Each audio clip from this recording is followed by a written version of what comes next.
So I think there are three areas of trends for you that we can see. So two within certain kind of subsectors of the retail industry, and one just like a more general trend across the piece. So first of all, within beauty, I think there's a lot of interest in British brands within beauty and wellness recently, which is fantastic to see. The second one is actually within accessories. So we've got some fantastic brands that have very unique designs specific to their products, and I think that that's really driving a lot of interest in them as well. And then the third one is that we really see much more interest from the Chinese consumer now in very niche British products. So where they're really hunting out a brand that might be quite small, but is very well known for its quality of its products, for its innovation, for its design, and that's again really, really good to see.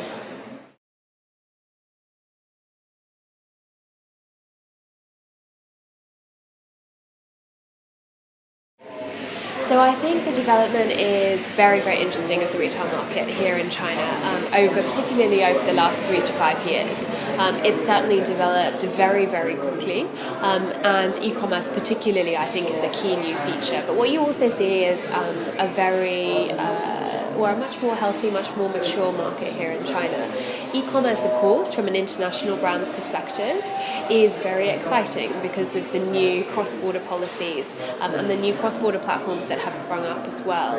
And this, particularly for British brands, is a fantastic opportunity because it gives them a very open way, a relatively easy way for them to be able to enter this market, to test their products with the Chinese consumer without needing to put themselves at a great amount of investment risk or really, kind of make a lot of commitment to the market.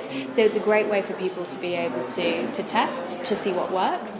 And I think that the consumer really loves that a lot of these products are actually being shipped from the UK via cross-border rather than necessarily, being here in China. And so a brand is able to control that product journey much better.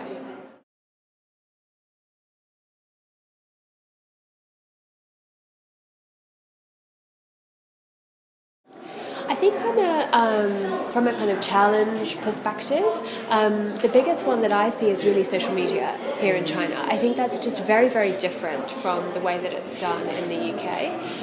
But what we also see is that brands are very humble and very willing to learn. They're very open. So they're really coming in and exploring the market. I see a lot of companies here today have actually got WeChat on their phones. That's something obviously that we don't really use in the UK. So it's great to see, they're really embracing some of these new technologies that they're not used to having in the UK.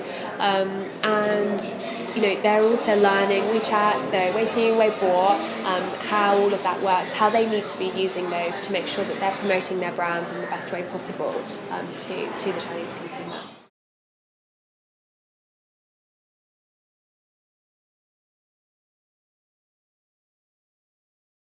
Definitely. So as I've just mentioned, I think from that design perspective, there's a shared recognition that, design obviously is at the heart of any fashion brand.